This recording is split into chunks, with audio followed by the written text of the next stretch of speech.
索尼的 Moco P 在日本的热度那是相当高，甚至上了 VRChat Home 的宣传页。国行也终于在10月1日预售了，今天我的这个也终于到货了。大家好，这里是你们的游戏区 UP 欧阳大鸽子。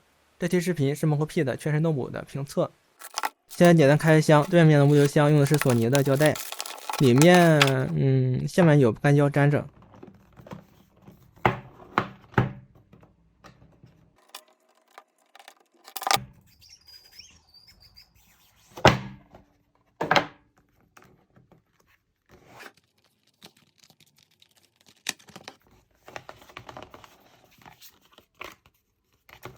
首先是这里放一个大大的说明书，然而并没有什么有用的信息。Moco P 相较于其他纯惯性动补动作器最显眼的地方就是外观了，一个小小的纽扣，重量也很轻。这个盒子同时也是个充电盒，全是磁吸的。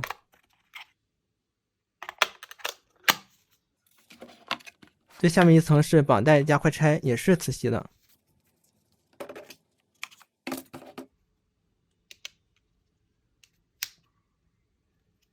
取下来的时候需要捏两边。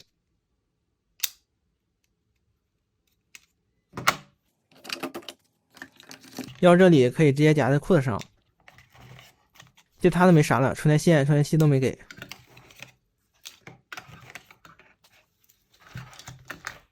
先扫个码，去官网看看用户指南吧。好家伙，那扫其他语言的。哦，没关系，我这里也能用谷歌。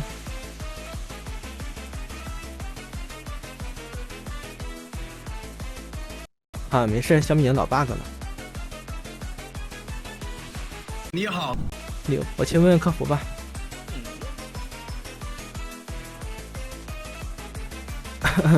经过一些操作，终于下来了。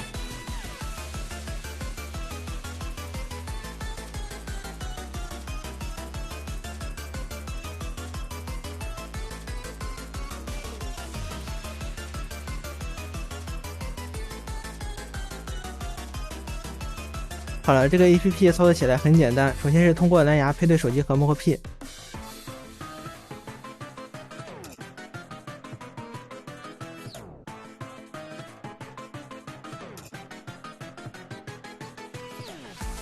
后面这几个重复操作。配对完成后，每次连接手机都需要静置放在盒子里。首次使用需要升级固件，我算一下，大概12分钟。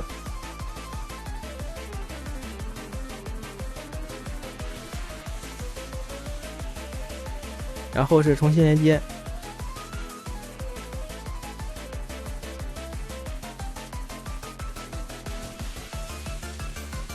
Moco P 的 APP 每一步都有操作提示，新用户引导这块可以说是做得非常好了。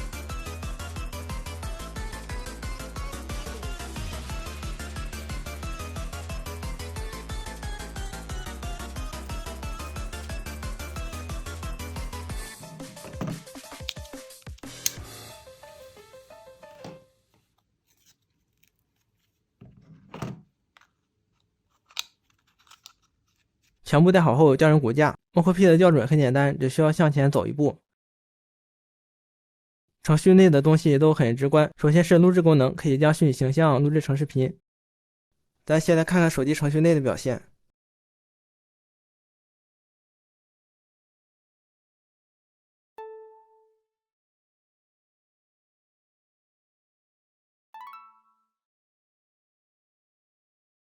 目前旋转跳跃看起来一切正常。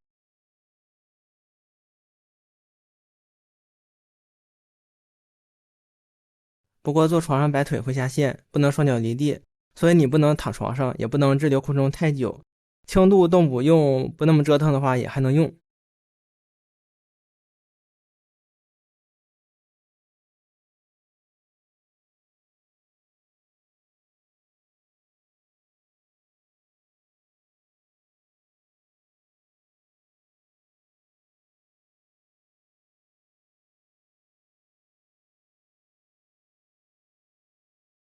咱看看延迟吧。我这台手机是红米 K40哈，骁龙870，性能不算强，但也够用了。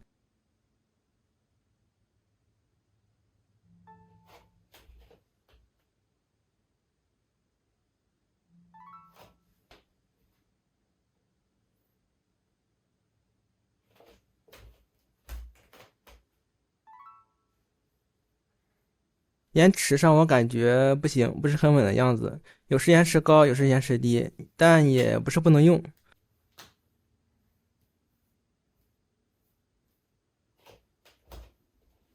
接下来就是本期视频的重头戏，连接电脑使用。手机在程序内切换到动作数据页面，点这个图标切换到输出，也就是下面变成绿色的按钮。之后在设定里切换到 OSC， 输入你电脑的 IP， 再回来点绿色的按钮。听索尼的信仰之声。我家有台十几年前的索尼数码相机，开始录制视频的声音也是这个。我重置一下朝向，等下方便对照。现在 VRChat 启动。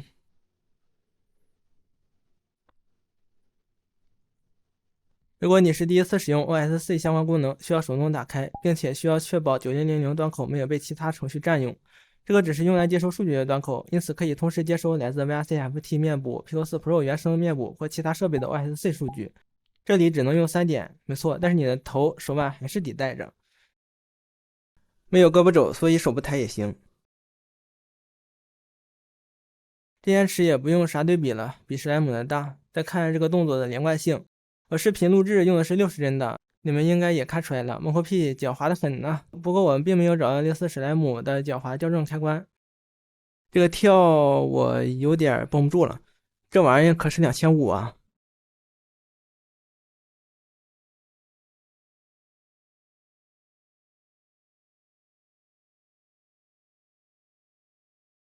坐下依旧不行。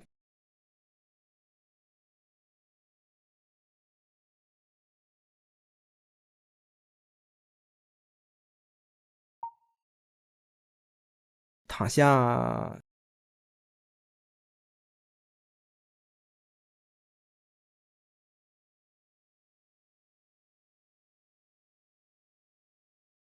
算了。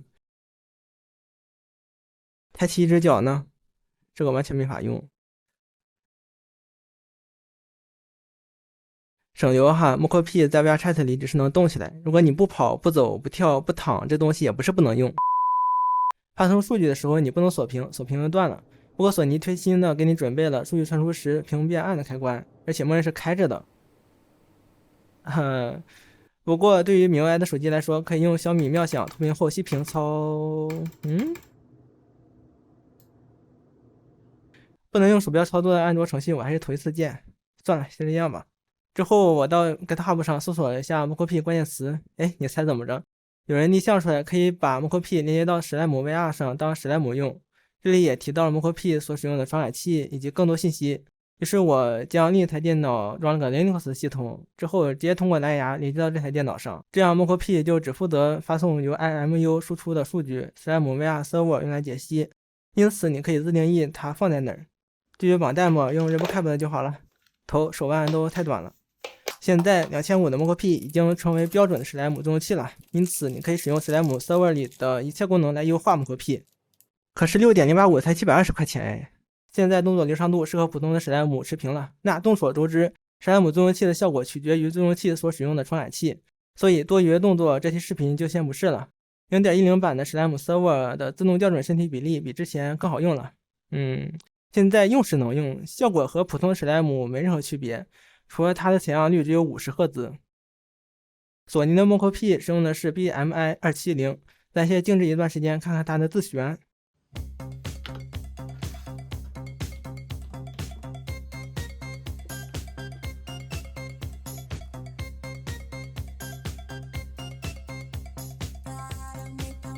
这里我各种校正滤波都是关了的。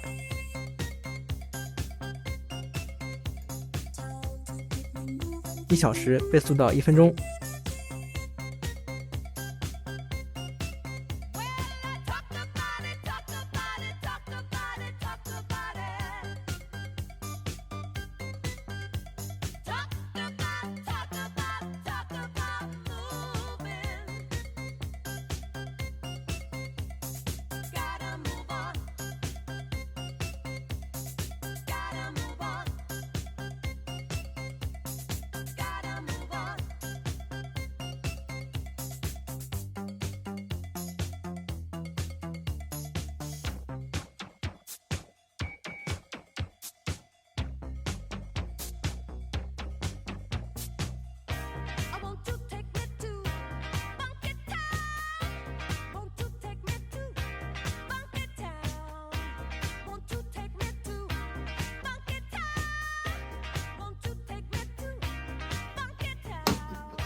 还有丢包了。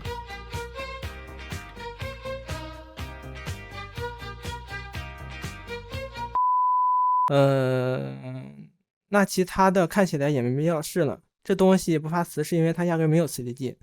采用 BNO 085传感器的史莱姆，现在一个的成本大概是120块钱。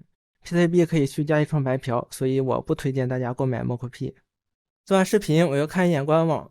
一台手机随时随地的驱动 3D 数字人，随时随地，它确实足够方便，能够放到包里随时携带。它也确实足够小，而且外观设计的不错，绑在身上也没多大的违和感，也只需要绑在腰、四肢和头部。整体的动捕完全不需要摄像头。如果你真的想要在户外用你的虚拟形象开直播的话，这东西或许还真能派上用场。但是我仔细的研究一下这程序，不就是把背景扩成透明？iOS 和安卓平台没有像 OBS 一样好用的推流工具，各个平台的手机端录屏直播的分辨率、帧率、码率都不太高。如果你照顾你观众的体验，我建议你还是买个 Windows 掌机，用更全面的工具。现在 AMD 处理器的 Windows 掌机性能比以前好多了，甚至玩 VR 画质稍微调低点也能带得动。关于 MOCP 的单品评测就先到这里了。关心动物的大横屏可以点下方预约，有什么期待对比项目或者疑问可以在评论区留言。下期视频我把 Howitzer X 的评测也做了吧，都放在一起实在是太长了。那么这期视频就这样，拜拜。